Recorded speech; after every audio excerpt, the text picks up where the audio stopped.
Vous écoutez l'ambition au féminin, épisode 120. Mon nom est Tatiana Saint-Louis et j'anime l'ambition au féminin, un podcast pour toutes les femmes pleines de vision, de talent et de drive qui désirent redéfinir le succès selon leurs termes et leurs conditions. Chaque semaine, j'explore seule ou en présence d'invités les thèmes entourant la réussite professionnelle et personnelle. Mindset, productivité, leadership, branding personnel. C'est le rendez-vous pour réfléchir à la façon dont tu veux vivre ton plein potentiel et laisser ton empreinte dans le monde.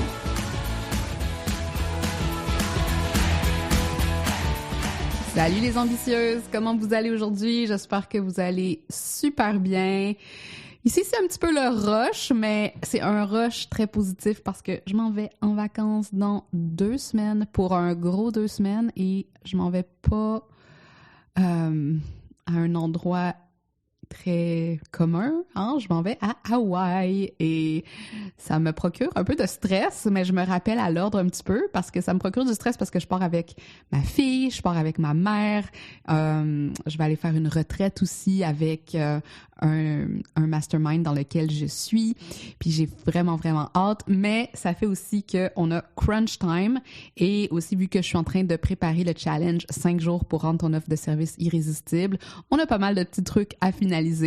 J'ai envie de donner le challenge avant de partir pour un petit cadeau, là, avant genre de m'étendre sur la plage et puis de permettre aux gens, dans le fond, de venir travailler un petit peu avec moi avant que je fasse une longue pause avant la réouverture des portes de Money Brand en mai.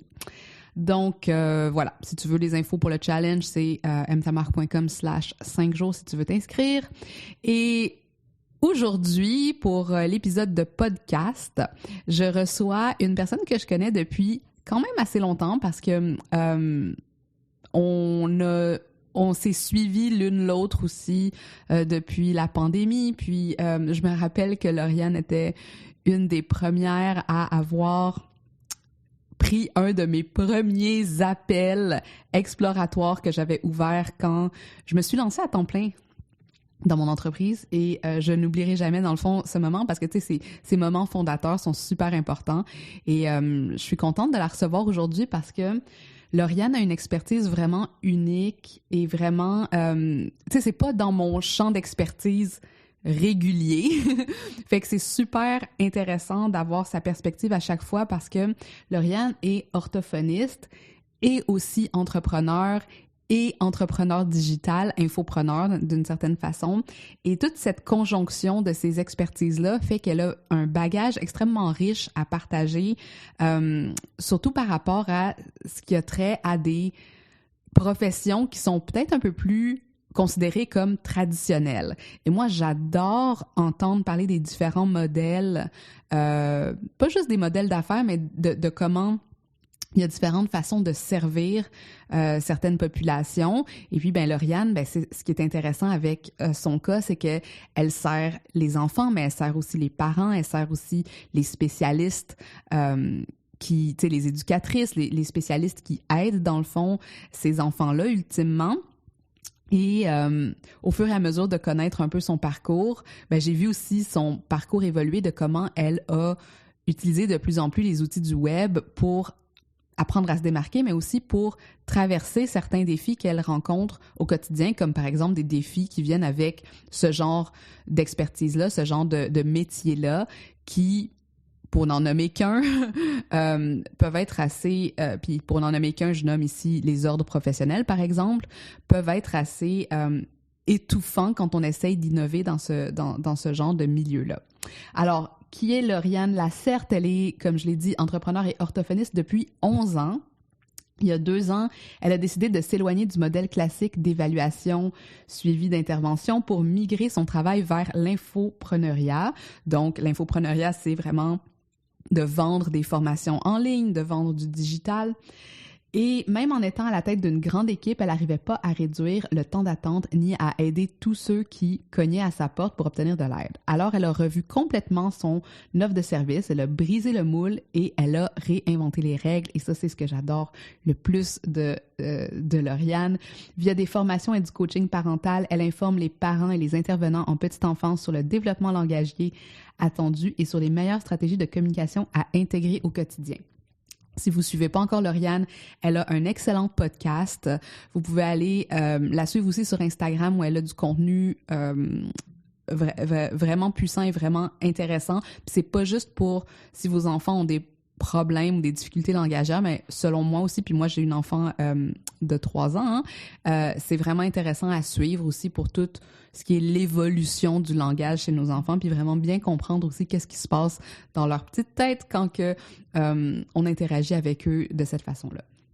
Alors, sans plus attendre, je vous laisse avec notre conversation. Vous allez voir, on va parler justement de comment elle a fait ce switch vers l'infopreneuriat, qu'est-ce que ça a impliqué comme changement, les difficultés qu'elle a rencontrées en cours de route, puis comment elle a réussi justement à prendre ce rôle d'innovatrice dans un milieu qui a parfois, puis là je vais le dire avec des pincettes, de la difficulté à bouger ou à changer les codes. Donc ça va être intéressant aussi pour n'importe qui si vous écoutez ça et vous êtes dans un métier ou dans un corps de métier justement qui a ces genres de structures quand même assez puissantes pour penser comment est-ce que ça pourrait être possible d'innover parce qu'on innove toujours pour rendre quelque chose meilleur. Hein? C'est pas juste pour chialer, mais c'est vraiment pour rendre quelque chose meilleur et c'est vraiment cette vision-là que Lauriane apporte à propos de l'orthophonie, à propos de son travail.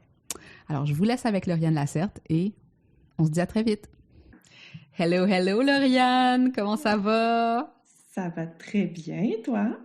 Ça va bien, je suis contente de t'avoir ici avec moi pour l'ambition féminin. Ça fait tellement longtemps qu'on se connaît, j'ai l'impression, puis là je suis comme enfin on va pouvoir avoir une conversation en long et en large.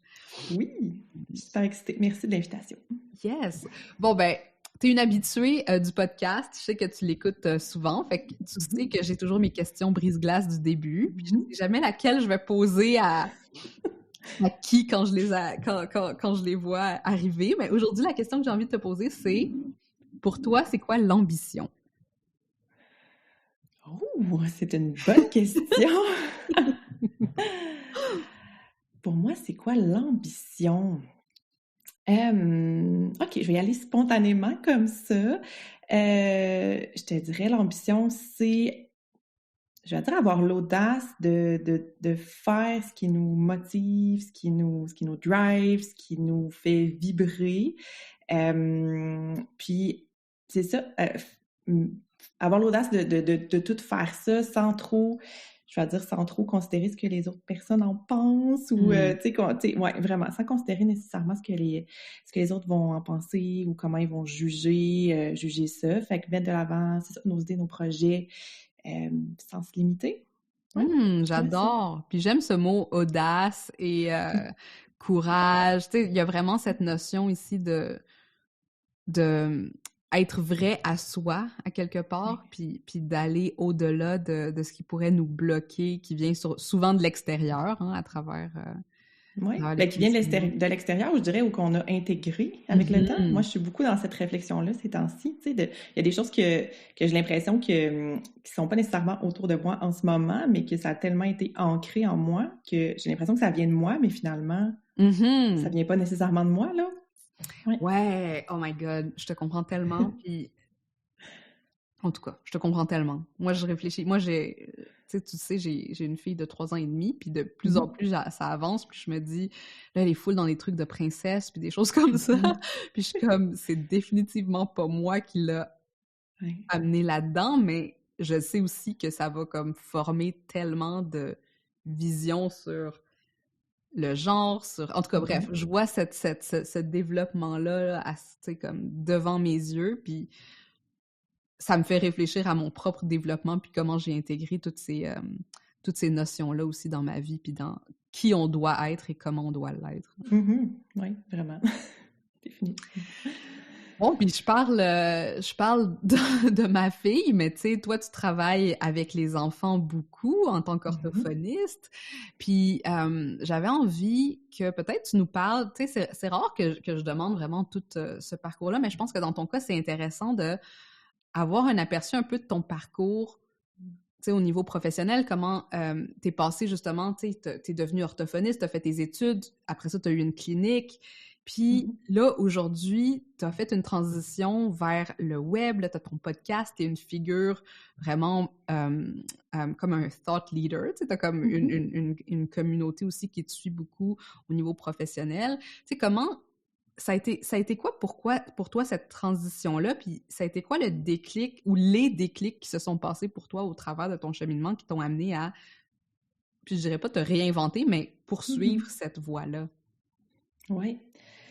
Oui, ben écoute, c'est venu vraiment graduellement tout ça, là, c'était pas prémédité ou prévu. Je te dirais que c'est ça, quand j'ai commencé, je travaillais pour une autre clinique, là. J'ai toujours travaillé en privé, dans la pratique privée. Pour moi, c'est important d'être ma propre boss ou de choisir un peu ma clientèle et tout ça. Fait que pour moi, ça a toujours été là. Puis éventuellement, on a déménagé, j'ai ouvert ma propre clinique. Je me suis dit, OK, parfait, il n'y a pas grand-chose dans la région où je m'en allais, je vais ouvrir mon entreprise à moi. Mais j'étais toute seule, là. C'était moi et moi. Et ça a fini par déborder. Là, j'ai fini par avoir une équipe. Ça aussi, je n'avais pas prévu devenir gestionnaire d'une équipe. Là. C'était pas dans mes plans au début. C'est un peu venu par la bande, par des personnes. En fait, c'est toujours des personnes qui sont venues vers moi. C'est ça que je remarque. J'avais pignon sur rue à l'époque. J'avais ma clinique d'orthophonie. J'avais engagé une étudiante à la maîtrise pour m'aider parce que ça débordait. Puis après ça, c'est vraiment des gens qui sont venus vers moi. « Hey, salut, j'aimerais ça faire du privé. Est-ce que je peux me joindre à toi, à vous? » Puis là, ça a commencé à grossir comme ça. Puis éventuellement, oui, moi, j'ai fait du recrutement. J'ai essayé d'agrandir parce que là, j'avais comme mission d'être la plus grosse clinique multidisciplinaire ou interdisciplinaire de ma région. C'était ça mon ambition à ce moment-là. Puis l'idée en arrière de ça a toujours été d'aider plus de personnes. Parce que j'ai toujours atteint une limite dans ma capacité d'aider les gens par mes contraintes d'horaire, de temps et tout ça. Dans les services plus traditionnels où je voyais un client à la fois pendant 1 heure, tu sais, à un moment donné, on atteint une limite à ce qu'on peut faire. Fait que ça a toujours été ça mon objectif, voir plus de gens, aider plus d'enfants, comment je peux faire ça, avoir une plus grosse équipe. Fait que ça a toujours été comme ça. Puis éventuellement, j'ai eu moi j'appelle ça des agents multiplicateurs ou des aides. Justement, je travaillais beaucoup avec des étudiantes en orthophonie, je travaillais avec des intervenantes en stimulation du langage qu'on appelle. Donc des personnes qui travaillent en collaboration avec nous, mais qui sont pas orthophonistes, soit qui sont aux études ou soit qui ont une formation là, pour faire de la stimulation du langage. Puis ça me permettait de voir de plus en plus de personnes. Parce que c'était pas juste moi qui voyais des gens. Je pouvais déléguer des suivis à d'autres personnes. Fait que ça a toujours vraiment été ça, mon objectif. Puis je me suis rendu compte, au fil du temps, j'avais une clinique, ça faisait plusieurs années, j'avais une très grosse équipe. J'atteignais toujours cette limite-là. J'arrivais toujours à une capacité maximale où là, j'avais une nouvelle personne, ça allait bien. Pendant 3, 4 mois, 6 mois. Puis là, son horaire à elle était rempli. Là, ça fonctionnait plus. Il fallait une autre personne. Puis éventuellement, des personnes, il n'y en a pas à l'infini non plus. Donc, dans la réalité des choses, je me suis dit, ça fonctionne pas. Ce système-là fonctionne pas. Il y a quelque chose dans la façon d'offrir les services qui fait pas de sens. Puis c'est le problème. Puis en fait, je suis très impliquée dans ma communauté. Je parle beaucoup avec des collègues. On a des groupes de discussion, tout ça. Puis tout le monde arrive un peu au même constat. Tu sais, on a toujours une capacité limitée. C'est vraiment comme dans ma tête, qu'est-ce que je peux faire de complètement différent? Comment je peux rebrasser tout ça, revoir, sortir du cadre, sortir du moule, puis essayer de faire les choses différemment de tout le monde, en fait, pour briser cette limite-là, cette capacité maximum là, qu'on avait de voir des gens. Puis est-ce que ça a été un hasard que tu t'es tourné vers le milieu du web? Parce que c'est sûr qu'on s'entend, je pense que la majorité des entrepreneurs web, ils sont dans des secteurs ou dans des champs d'expertise qui sont vraiment moins encadrés que le tien, tu sais, c'est le marketing, c'est même des fois, tu sais, il y a beaucoup de coach fitness puis des choses comme ça, mais à quelque part, tu sais, c'est pas un milieu où on voit des orthophonistes tout le temps. Fait que comment t'es arrivé à voir une opportunité là, par exemple? Je te dirais la portée qu'on peut avoir sur le web versus ce qu'on peut avoir localement, parce que, tu sais, Puis en fait, quand j'ai quitté ma clinique, j'ai fermé ma clinique éventuellement, j'étais très connue dans la région. Là, je veux dire, on cherchait une orthophoniste dans la région, c'était clair qu'on tombait sur moi ou la clinique. C'était très clair. Mais en même temps, j'avais l'impression que ce que j'avais à offrir, j'ai commencé à développer des services justement différents, faire de la formation, tout ça. Puis il y avait une contrainte, je te dirais, c'était juste avant la pandémie, là, tout ça, il y a une contrainte de déplacement pour les parents, de temps, de local et tout ça, tu sais. Fait que c'était plus facile pour moi, je me disais, de faire des formations ou de donner des ateliers en ligne que de les faire en direct pour la réalité des parents. Puis là, boum, comme quelques mois après, pandémie, tout ça, nous-mêmes, on était fermés pendant un bout de temps, là, physiquement, ma clinique était fermée. Donc, là, c'était comme, OK, il faut vraiment que je trouve une façon de rendre les services autrement, en fait.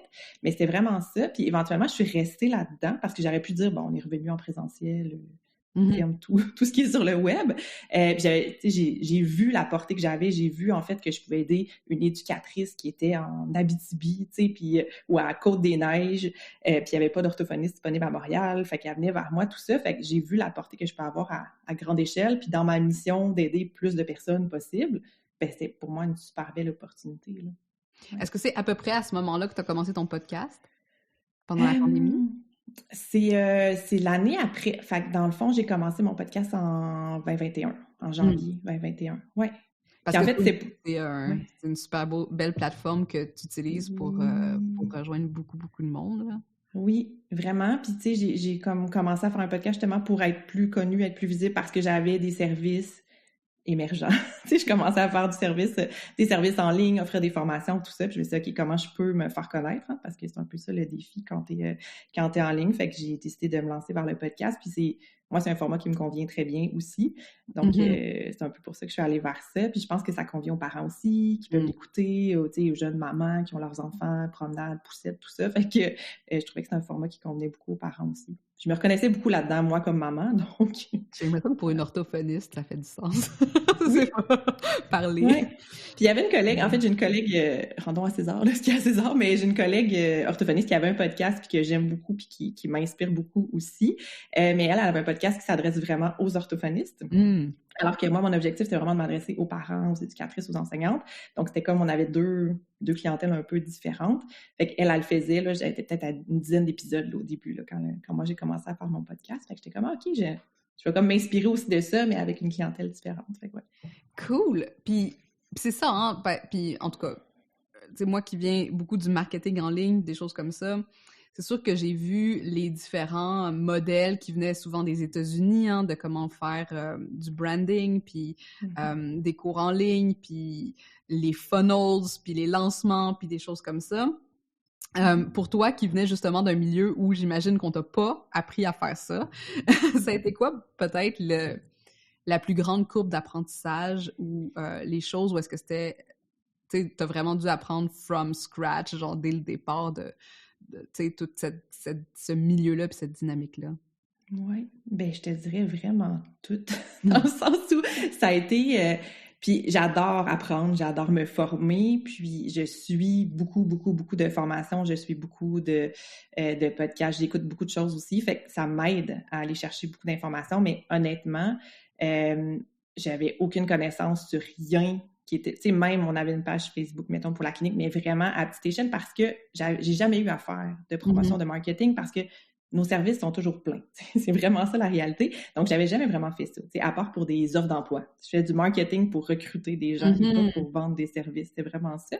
Fait que je te dirais, tout ce qui est... mon plus gros apprentissage, ça a été vraiment un peu de doser entre qu'est-ce qui est la création de contenu que je peux utiliser, par exemple, pour faire des formations ou pour vraiment aider les gens, puis qu'est-ce qui est vraiment de la promotion, du marketing, tu sais, faire tout ça, puis gérer ça dans mon horaire de, tu sais, quand est-ce que je vois des clients, quand est-ce que je crée du contenu de formation, qu'est-ce qui est gratuit, qu'est-ce qui est pas gratuit, tout ça, c'est quand même complexe, je te dirais. Fait que ça a été quand même difficile pour moi de faire la part des choses dans tout ça, puis d'être, tu sais, là, je suis comme plus visible, plus présente, mais tu sais, au début, je n'avais pas vraiment l'habitude non plus d'être upfront, puis d'être là, puis de parler, puis de m'exprimer, puis tout ça. Fait que ça a été quand même je dirais, un gros défi là, au début dans la présence web, puis de partager des idées qui sont pas toujours les mêmes que tout le monde, d'accepter que c'est pas tout le monde qui a les mêmes idées que nous. Ça va, le faire à petite échelle quand on jase avec une collègue dans le bureau voisin, c'est une chose. Le faire sur le web et recevoir tous les commentaires positifs et des fois négatifs qui viennent avec ça. Fait que tout ça, ça a été... je te dirais que ça a été beaucoup, beaucoup d'apprentissage. Mais j'ai été comme... C'est ça, j'allais me chercher de l'aide. J'ai vraiment été me chercher de l'aide tout le long du chemin là, pour y arriver. Ouais, puis c'est ça, hein. Là, tu mets en place ces espèces de... probablement les obstacles ou les défis que tu as rencontrés. Puis il y en a un que je trouve super intéressant puis auquel on pense jamais, nous qui ne sommes pas dans cette circonstance-là, mais c'est aussi les limites de ta profession puis de ce que tu peux faire ou ne pas faire parce que, à quelque part... puis tu sais, même dans le marketing en ligne, hein, on le sait, puis ça a évolué les choses, tu sais, les gens ils veulent de plus en plus faire du marketing éthique, puis être très bienveillants dans leur pratique, mais on sait qu'il y a aussi une vague de marketing qui était, tu sais, dans la j'ai pas envie de dire la manipulation, mais presque, tu sais, fait qu'il y a des... Je pense qu'il y a probablement des règles qui faisaient partie de ton ordre professionnel, par exemple, pour protéger les gens de ce genre de choses-là, mais là, vu que c'est un milieu qui évolue, en tout cas, il y avait beaucoup de flou, fait que peux-tu peut-être adresser comment ça a été, justement, tu sais, perçu de la part peut-être de l'extérieur, de ton... Ben, pas de l'extérieur, mais des autres personnes dans ton domaine, de rentrer dans ce type de pratique-là qui est complètement différente de ce qui est fait, qui a du potentiel, et je suis sûre qu'il y a beaucoup de monde qui le voyait, mais aussi qui pouvait faire peur, puis qu'est-ce qui faisait peur spécifiquement? Oui. Oui, ben, beaucoup de choses. Grande question. Ben, c'est ça. Fait en fait, tu sais, qu'est-ce qui fait peur ou qu'est-ce qui... Justement, je pense que c'est la peur de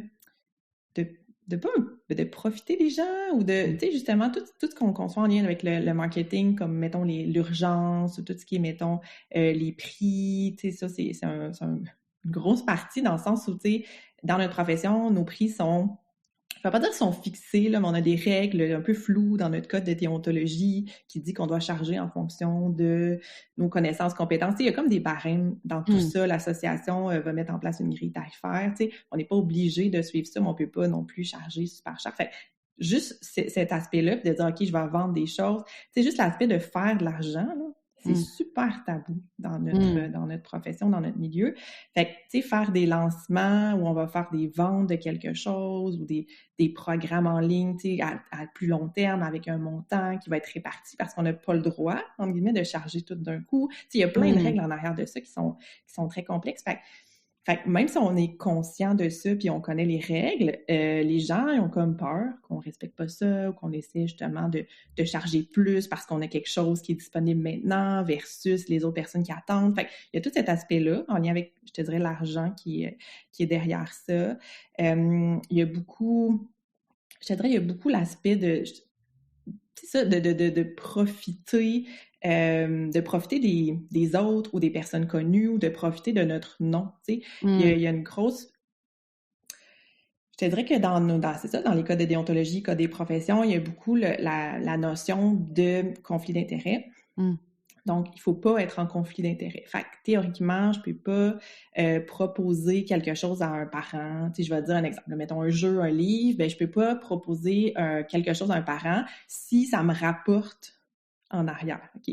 Puis rapporter en arrière, c'est très flou et c'est très vague. Donc, tu sais, par exemple, si moi, je décide de faire la promotion d'un livre, par exemple, que je trouve vraiment chouette et que moi, j'en parle publiquement parce que je me dis, ce livre-là, il est parfait, ça va vraiment aider les enfants, voici le livre, c'est tel auteur, tout ça, bien, on va comme prendre pour acquis que je retire un bénéfice de faire ça. Parce que, en faisant la promotion d'une maison d'édition ou d'un auteur, ben lui, il pourrait parler de moi. Puis s'il parle de moi, ben là, j'en tire un bénéfice. Même si je ne reçois rien, là. Rien. Fait que c'est ce genre de bénéfice-là. Puis c'est un peu... c'est flou quand même, je te dirais, tu sais. Fait un peu tout ça, tu sais, tout ce qui est des collaborations. Justement, tu sais, moi, je suis pour les collaborations. Je trouve que c'est super pertinent. Mais tu sais, par exemple, si je vois quelque chose passer d'une autre professionnelle et que moi, j'en parle sur mon compte d'orthophoniste, par exemple, sur les réseaux sociaux, on prend pour acquis que je fais de la promotion pour cette personne-là. Alors que mon objectif à la base, c'est juste de partager. Bien, regardez, elle a fait ça. C'est vraiment intéressant. Allez jeter un œil à ça. Mais en arrière, ça pourrait me rapporter des bénéfices parce qu'elle pourrait reparler de moi. Je sais pas si tu vois. Fait c'est super. Puis c'est des pratiques très, très standards, là. Tu sais, quand on parle de réseaux sociaux, de web ou tout ça, faire des mentions de quelqu'un ou faire des hashtags. Tout ça, ou parler, tu sais, je parle d'un jeu, je vais le mentionner, c'est quoi le jeu, tu sais, je vais pas faire semblant, je vais pas le cacher, là, c'est pas ça l'objectif, mais c'est ça, fait que ça, c'est comme, c'est vu comme profiter un petit peu de notre influence ou de notre pouvoir pour peut-être retirer des bénéfices ou justement de notre pouvoir d'influence. Fait que tout ce qui est le mode, tu sais, on nous considère quand on est présent en ligne comme professionnel, on nous considère comme un influenceur, influenceuse. Puis théoriquement, j'ai pas le droit d'être un influenceur. J'ai pas le droit d'influencer les gens à faire des choix. Fait que ça aussi, c'est toujours très... tu sais, en fait... Puis la logique derrière ça, juste pour que... Parce que je comprends... En fait, je comprends ce qui se passe, mais j'essaye de comprendre la logique. La logique, c'est que on veut pas qu'il y ait des groupes de personnes qui se mettent ensemble puis qui, là, abusent de clients ou, tu sais, de personnes qui auraient besoin des services, qui sont pas capables de faire la part des choses. Oui, c'est ça. C'est comme si on prend... Moi, c'est un point de vue, OK? J'ai comme l'impression qu'on prend pour acquis que les personnes, justement, les autres personnes n'ont pas de jugement ou sont pas capables de faire la part des choses, tu sais. Donc, si je lui dis, voici telle psychoéducatrice, je l'aime bien son approche, voici ce qu'elle prône, je trouve ça pertinent, voici tel jeu que tu pourrais utiliser, c'est super chouette, tu peux travailler ça avec le jeu. Tu sais, quand on met de l'avant des personnes comme ça, des compagnies, des jeux ou tout ça, ils ont comme l'impression que le parent va courir pour voir cette personne-là, prendre rendez-vous ou acheter le jeu, alors que les parents, selon moi, ils ont quand même un jugement puis ils vont pas nécessairement faire tout ce que je dis parce que je le dis. Fait que c'est ça, la ligne est comme mince entre, ben c'est un conseil professionnel utile pour plein de gens, tu sais, pourquoi on peut pas en parler, et ben à ce moment-là, on influence les gens puis on va les diriger vers quelque chose en particulier. Puis là, c'est dangereux qu'on dirige toujours vers la même personne ou le même jeu. C'est comme si... Je dirais qu'au lieu de faire le suivi des abus, OK, de dire, ben cette personne-là dirige toujours vers cette compagnie-là, donc peut-être qu'elle a un bénéfice ou elle a une ristourne ou elle a des jeux qui sont donnés à cause de ça. Au lieu de faire ce suivi-là, c'est comme si personne doit parler de rien, au cas où que peut-être on soit en apparence de conflit d'intérêts.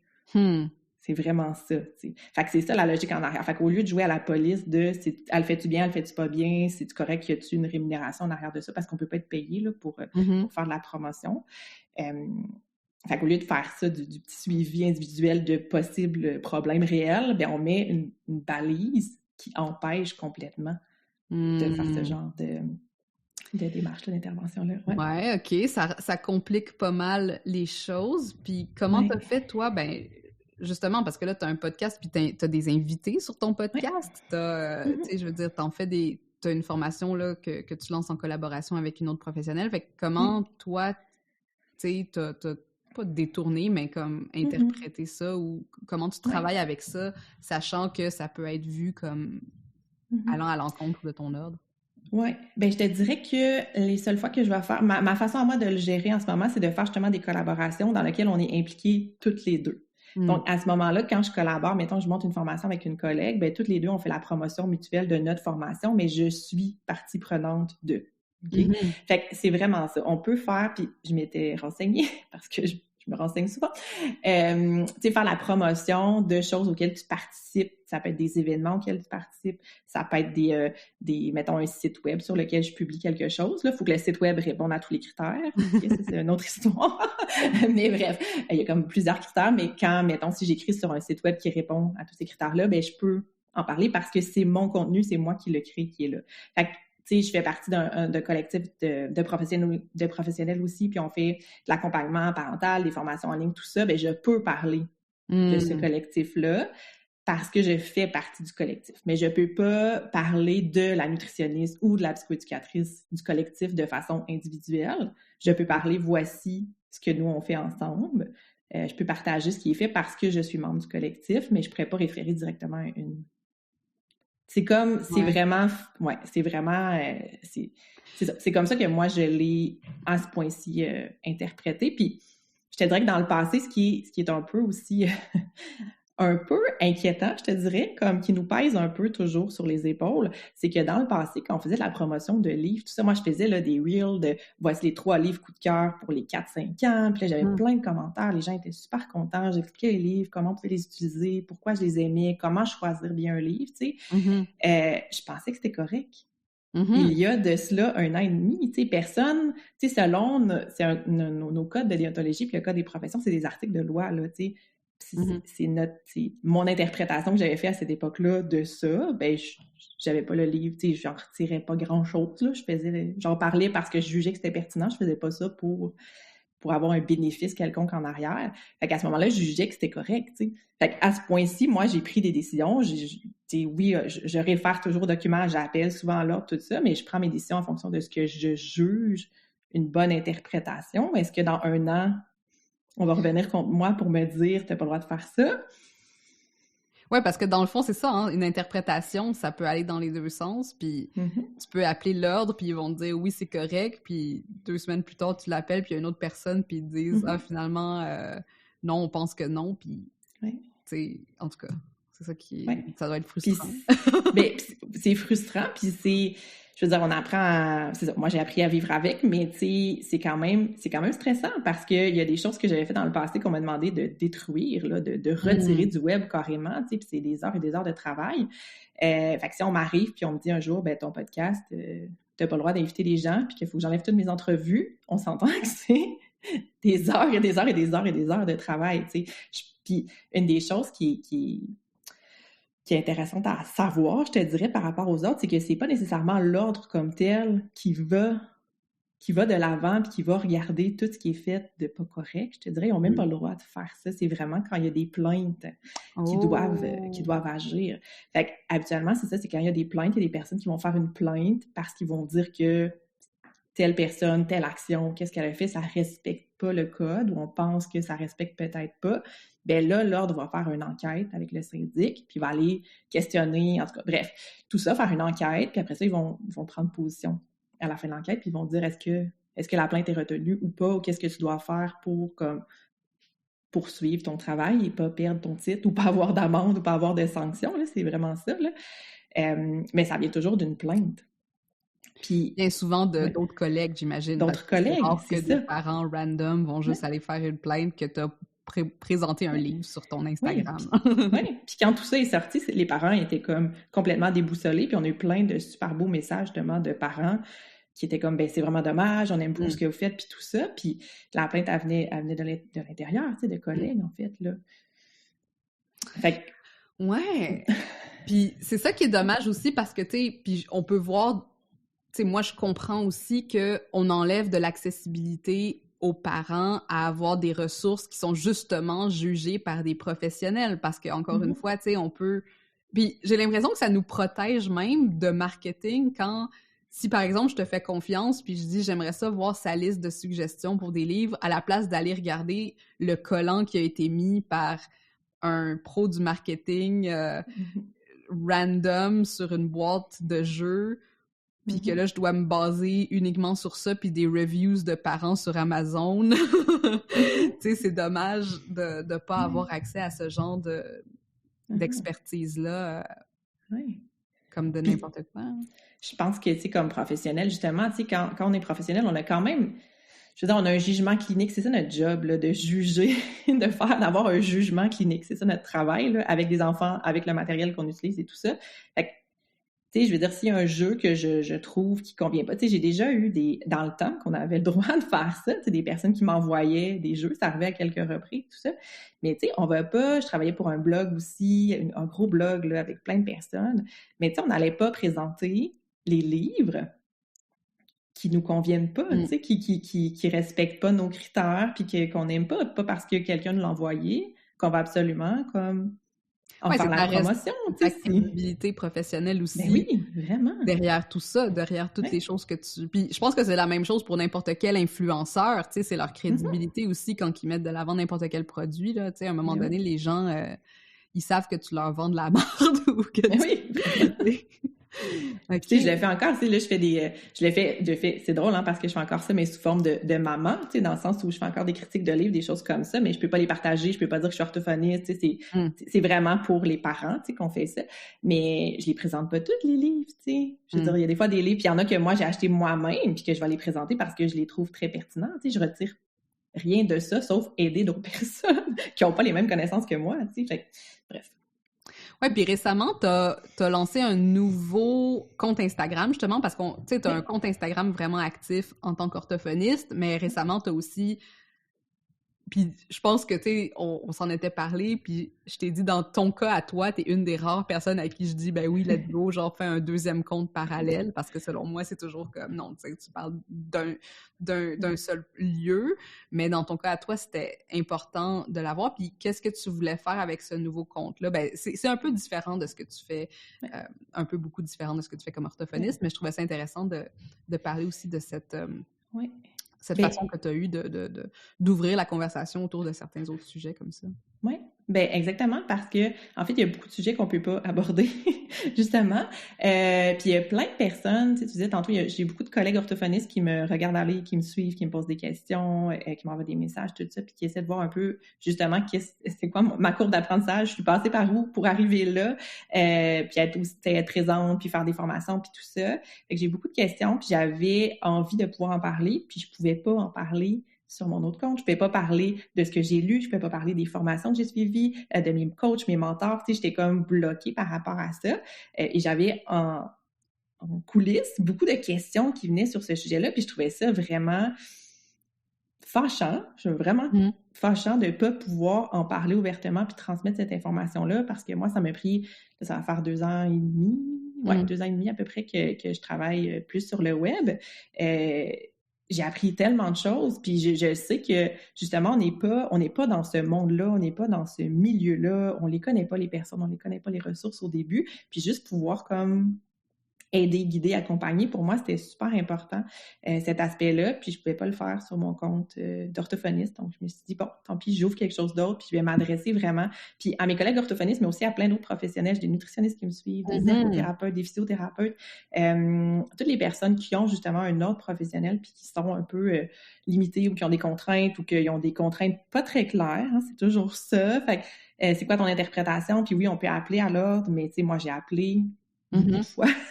Donc, il y a des informations que j'ai, que peut-être certaines personnes n'ont pas. Donc, c'est vraiment ça mon but, là, de transmettre toutes ces informations-là, puis un peu encourager, puis dire que ça se fait, tu sais, parce que je vois beaucoup de projets qui sont comme limités, restreints, ou qui sont pas vraiment, il n'y a pas beaucoup de promotion qui est faite, ou la promotion n'est pas faite de façon peut-être optimale, justement parce que les personnes n'ont pas les compétences, ont vraiment peur de se montrer, puis de se faire dire après ça, ben tu peux pas faire ça, tu sais, parce que plus tu es visible, plus tu as de chance justement d'être vu et d'être pointé du doigt si tu fais un petit pas de travers, tu sais. Fait que de partager vraiment ça avec les autres personnes. Oui, puis encore une fois, pour le bénéfice des personnes que vous aidez, parce que ultimement, c'est pour pouvoir servir plus de monde, parce qu'il y a des réelles limitations avec le modèle à travers lequel c'est comme une personne voit une personne pendant 1 heure, et puis ça implique tout ça. Fait que, tu sais, est-ce que, selon toi, les ordres, ou ton ordre, là, parce que tu peux pas parler pour les autres nécessairement, mais est conscient de ces limitations-là? Puis est-ce qu'il y a comme des comités de travail autour de ça qui réfléchissent à ces questions, puis parce qu'ils doivent bien voir ce qui se passe aussi là, dans le monde extérieur? Oui. Bien, je te dirais que oui, ils sont conscients de ça. Ils sont quand même un petit peu coincés, je te dirais. Tu sais, pour avoir parlé avec le président de mon ordre, à qui j'ai demandé de parler, j'ai appelé, j'ai dit, est-ce que je peux parler avec le président pour avoir une discussion ouverte sur plein de sujets? Oui, ça, c'est mon genre. Mais tu sais, oui, mais ils ont quand même une réalité c'est un organisme. C'est régi par un code de déontologie qui date de les années 80, une affaire comme ça. Changer un code de déontologie, c'est vraiment pas si simple que ça. En plus, il y a ce qu'on appelle le code des professions qui va régir en plus tous les professionnels, qui est comme un autre document légal. Fait apporter des changements là-dedans, c'est vraiment pas facile. Fait qu'il y a ça. En même temps, comme on disait tantôt, pour moi, c'est tout de l'interprétation. Donc, tu sais, moi, ce que je parle avec eux, c'est mon interprétation versus votre interprétation n'est pas la même, tu sais, à partir de ce document. Oui, on est pris dans un cadre comme ça. Qu'est-ce qu'on peut faire ou comment on peut s'adapter. Fait qu'il y a une ouverture, je te dirais, mais c'est long. C'est vraiment long. Faire bouger les choses, c'est long. Ils ont fait, c'est ça, l'année passée, quand toute la saga de ce qu'on pouvait mettre sur les réseaux sociaux ou pas, les enquêtes, tout ça est arrivé, l'Ordre fait un document plus officiel, plus clair, avec lequel je suis pas d'accord, justement, parce que mon interprétation n'est pas nécessairement la même que la leur, mais au moins, on a des balises claires, puis on sait ce qu'on peut faire et ce qu'on peut pas faire. Donc, on va pas faire des choses, en tout cas, moi, j'ai pris la décision de respecter ça, puis de pas faire des choses qui me sont interdites pour pas me faire, je sais pas, taper sur les doigts un peu par la suite. Mais au moins, là, c'est clair. Mais tu sais, on a demandé, nous, un comité de consultation pour les aider à faire ce document-là. Fait qu'il y a une ouverture, ils ont accepté de faire un comité de consultation et tout ça, mais je te dirais que ça reste très, très rigide, très strict, ça bouge, mais pas très vite, mais ils sont très conscients. Puis ils parlent d'innovation, ils parlent de faire autrement, ils sont en train d'essayer d'encadrer mieux les intervenantes en stimulation du langage qu'on appelle, qui sont comme un peu nos techniciennes, nos bras droits, parce que c'était quelque chose qui n'existait pas dans le temps. Puis là, qu'est-ce qui appartient à qui? Fait qu'ils ont comme fait des mesures par rapport à ça parce que ça l'aide beaucoup à avoir plus d'enfants. Fait que ça bouge, mais ça bouge pas très vite, puis ça bouge à l'intérieur d'une boîte. J'ai eu un flash, faut que je te le partage. J'ai eu un flash que tu vas devenir comme une conseillère, genre gouvernementale ou quelque chose pour ce sujet-là, genre. Bref. C'était drôle quand j'étais à l'université, mes amis disaient que j'allais être présidente de l'ordre, tu sais, parce que j'étais très impliquée, j'étais partout, puis justement, tu sais, je brassais un peu la cage, puis j'étais comme non, ça marche pas, puis fait que c'est ça, puis en même temps, tu sais, il y a plein de gens qui me disent ben pourquoi tu t'impliques pas plus, puis tu sais, oui mais non parce que je vais me sentir trop prise. Machine, là. Puis là, quand tu rentres dans ces grosses machines-là, puis tu sais, je le sais aussi que j'ai eu la conversation à part avec certains autres professionnels dans d'autres ordres, comme par exemple des psychologues. Tu sais, il y en a qui choisissent littéralement de abandonner leur titre, puis d'opérer sous un titre non réglementé, comme coach ou des choses comme ça, parce que, justement, il y avait des techniques ou des choses comme ça qu'ils avaient vues qui fonctionnaient avec certaines personnes, ou il y avait des certaines façons qui voulaient fonctionner. Encore une fois, toujours dans le but d'augmenter leur impact auprès de leurs clients puis de leurs patients. Il y a quelque chose de quand même un peu... est-ce que je vais dire le mot? Tu sais, c'est très patriarcal, cette façon de dire comme on sait mieux que vous comment servir le monde parce que ces gens-là sont pas capables de prendre des décisions par eux-mêmes. Puis dans certaines circonstances, je comprends, hein, tu sais, il y a des gens dans des situations hyper vulnérables qui vont regarder ces professionnels, tu sais, les professionnels, puis attendre qu'on leur dise quoi faire, justement, mais puis ça, j'imagine que c'est la chose qu'on peut pas évaluer, tu sais, qui est en contact avec le matériel ou avec l'information ou avec le message. Puis c'est juste, comme tu dis, hein, c'est pour protéger les cas probablement les plus à risque que là, ben, tout le monde doit se plier à ce genre de choses-là. Oui. Puis, tu sais, nous, en fait, dans les communications, il y a dans les nouvelles normes qu'on a, on a des choses qu'on peut communiquer à d'autres professionnels, du contenu, puis d'autres choses qu'on peut communiquer à des personnes non... Comment ils appellent ça? Il y a vraiment un mot, là, genre pas non qualifié, là, mais quasiment là, non informé. Là, fait que parents, éducatrices, enseignantes, on considère qu'eux, ils n'ont pas les mêmes connaissances. C'est vrai, là, ils n'ont pas les mêmes connaissances, mettons, que d'autres collègues orthophonistes. Donc, le contenu qu'on peut transmettre, je peux transmettre si je m'adressais juste uniquement à des orthophonistes, je pourrais partager des suggestions de livres d'activités, tout ça, mais pas à des parents. C'est parce que ils n'ont pas le même niveau de connaissance. C'est un peu ça qu'on prend pour acquis. Moi, ça me questionne. Ça me questionne beaucoup. Puis ouais, juste revenir sur ton histoire il y a beaucoup de personnes qui sortent de l'ordre, puis il y a des orthophonistes aussi qui sont sortis de leur ordre. Moi, j'ai une collègue neuropsychologue que j'ai invitée sur mon podcast qui a une approche très, très semblable à la mienne. Puis justement, après avoir été un peu critiquée dans sa façon d'intervenir, elle est sortie de son ordre aussi. Il y en a beaucoup. Moi, je trouve ça triste. Moi, je trouve ça super dommage. Puis, honnêtement, j'y ai pensé plein de fois. Là. Moi-même, j'y ai pensé plein de fois de me dire, ben voyons, ça serait bien moins compliqué si je n'étais pas orthophoniste pour vrai. Puis en même temps, moi, je veux pas baisser les bras. Tu sais, je suis comme en mode, il y a encore des choses à faire. Je vais essayer de me battre de l'intérieur puis de faire évoluer les choses comme orthophoniste en gardant mon titre puis en faisant avancer tout ça plutôt que de me retirer puis de faire ce que je veux. J'ai l'impression que j'aime beaucoup ma profession. Là. J'y crois beaucoup. J'aime beaucoup ma profession. J'aime ça être orthophoniste. J'aime mon titre.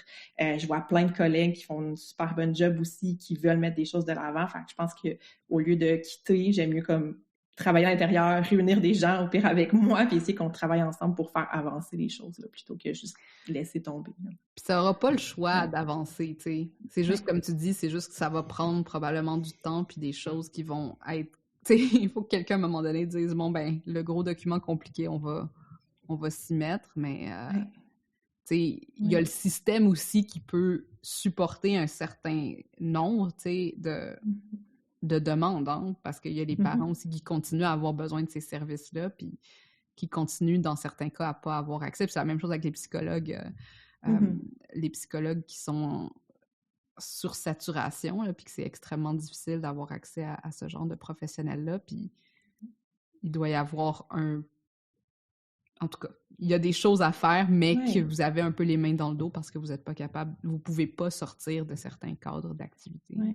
Puis, tu sais, on a parlé beaucoup de la présence en ligne, l'influence, puis tout ça, mais il y a vraiment aussi tout ce qui est les règles, notre tenue de dossier, toutes les règles administratives en lien avec notre profession. On doit faire des rédactions de rapports, on doit faire des notes à chaque suivi.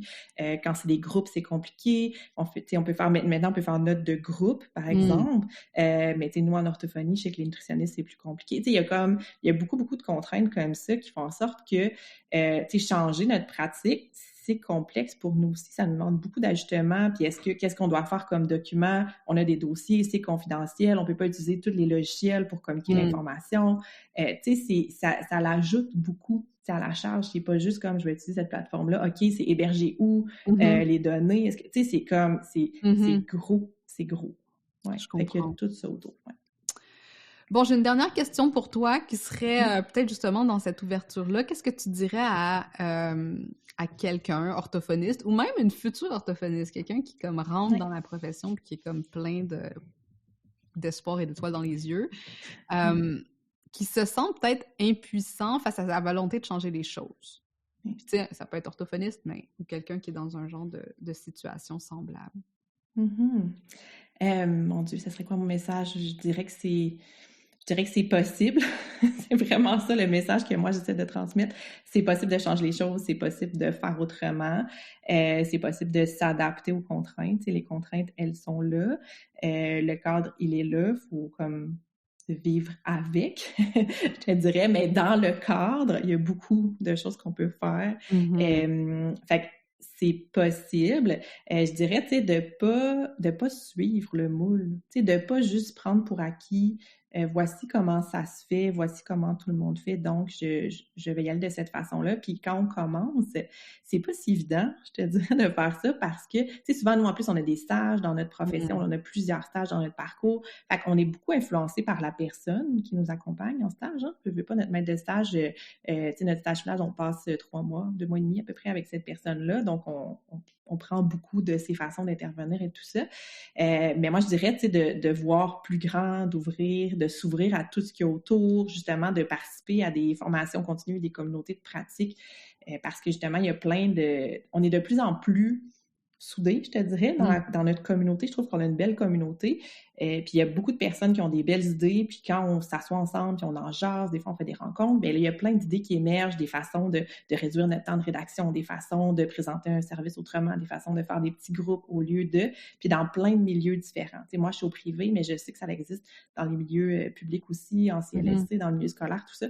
Fait qu'il y a de plus en plus de personnes qui ont des idées puis qui veulent mettre avant les choses. Fait que ça évolue. Ça évolue tranquillement. On sort un petit peu des cadres, des moules plus classiques. Ça fait du bien. Fait que c'est possible. Puis, tu sais, c'est la méthode classique. Moi, je fais toujours attention parce qu'il y a des gens qui font des suivis en individuel, un à la fois, qui sont bien heureux là-dedans. Les parents sont heureux, eux autres sont heureuses. Pas de problème. Tu sais, c'est parfait comme ça, mais il y a la possibilité de faire autrement, il y a la possibilité de faire autre chose. Ouais, puis tu sais, je pense que de s'ouvrir justement à ces communautés-là, ça va peut-être faire moins de monde qui se sentent obligés d'aller envoyer des plaintes quand quelqu'un fait des choses différemment, quand t'es capable de le voir avec curiosité puis ouverture au lieu de simplement comme, ben là, pourquoi moi je peux pas faire les choses de même si elle le fait? Oui, c'est vraiment ça. Comment il fait? Oui, c'est ça. OK, Lauriane, là, c'est le moment où je te demande où on te suit, comment on peut travailler avec toi, puis tout ça. Puis je veux vraiment que tu mentionnes que tu as fait récemment un atelier sur le sujet. Parce que, genre, j'aimerais ça savoir si tu vas le refaire. Oui. Parce que, tu sais, vu que les gens qui écoutent ça sont probablement intéressés par ce type de conversation-là, puis de t'entendre parler, justement, de cette innovation-là au sein de... c'est ça, de professions très encadrées, là. Je pense que c'est quelque chose qui ne se fait pas beaucoup et qui a besoin justement d'être entendu. Oui, ben oui, écoute, j'ai fait un atelier juste avant les fêtes sur la promotion des services, faire la promotion de services différents, dans le fond, quand on est membre d'un ordre professionnel. C'est ça, un atelier qui a eu beaucoup de succès. Donc, plus peut-être que je l'avais anticipé de plein de professionnels différents, fait que c'était super enrichissant. Puis oui, je vais le refaire. Probablement que je vais le modifier, l'améliorer, ajouter de l'information parce que on a eu des belles discussions avec les personnes. J'ai eu des questions qui sont venues à la suite de ça. Donc, j'ai vraiment hâte. Puis, je vais leur donner, c'est sûr. Je sais pas encore quand, je sais pas encore sous quelle forme. Ça viendra sous peu, mais si vous voulez être au courant de ça, me suivre. Ben là, j'ai 2 comptes Instagram, comme Tatiana a dit. Fait que j'ai un compte qui s'appelle Lauriane Orthophoniste, qui est pour tout ce qui est orthophonie. J'ai un compte qui s'appelle Lauriane Lacerte, qui est pour tout ce qui est entrepreneuriat, développement, en toutes ces entreprises et tout ça. Donc voilà, puis sinon j'ai une infolettre dans laquelle je vais parler, oui, de langage, mais aussi de plein d'autres choses, de développement, d'un peu de mes réflexions justement par rapport au sujet de l'évolution de ma profession, de comment moi je réfléchis, je fais les choses autrement. Donc sur mon site web, on trouve quand même facilement mon infolettre là, laurianelacerte.ca. Cool, on va mettre les liens naturellement vers tout ça. Et en tout cas, moi, du moins, je suis très intéressée et excitée à voir tout ce que tu vas créer dans les prochains mois et années jusqu'à ton rôle de conseil gouvernemental sur les professions du Québec. Lauriane, merci infiniment pour toute cette sagesse, pour ta présence, puis pour le travail que tu fais aussi, naturellement, là, avec les parents, avec les enfants, puis avec tes collègues. Et on se parle bientôt. Oui, merci beaucoup. Salut les ambitieuses! Si tu résonnes avec le contenu que je te partage ici dans ce podcast, alors c'est que tu es prête à entrer dans l'univers de Money Brand. Money Brand, c'est mon programme unique de savoir-être entrepreneurial qui plonge avec toi autant au niveau de tes stratégies d'affaires, de visibilité et de positionnement que de ton mindset d'entrepreneur pour t'amener à assumer pleinement tes ambitions, embrasser ton identité d'experte et connecter avec les gens qui ont le plus intensément besoin de savoir qui tu es. Money Brand, c'est pas juste un programme de coaching et des stratégies marketing, c'est aussi une communauté tissée serrée, des réflexions en profondeur, du support hebdomadaire, des rires, parfois des pleurs et des grands chamboulements qui vont te faire sentir pleinement en vie et pleinement épanoui dans ta business. Alors, si tu es prête à transformer ton entreprise en un véhicule puissant d'épanouissement qui feel aussi bien dans ta tête que dans ton cœur et ton portefeuille, la première étape, c'est de venir nous parler de toi dans le formulaire de candidature. Sache que remplir le formulaire ne t'engage absolument à rien d'autre que d'avoir un beau tête-à-tête avec ta business, ta vision et tes valeurs, en plus de te donner accès à mon atelier « Comment établir une marque à la hauteur de ton potentiel, sans compromis sur tes ambitions, ton lifestyle ou ta personnalité. » Pour envoyer ta candidature, c'est facile. Rends-toi sur aime-ta-marque.com/moneybrand. Je répète, aime-ta-marque.com/moneybrand.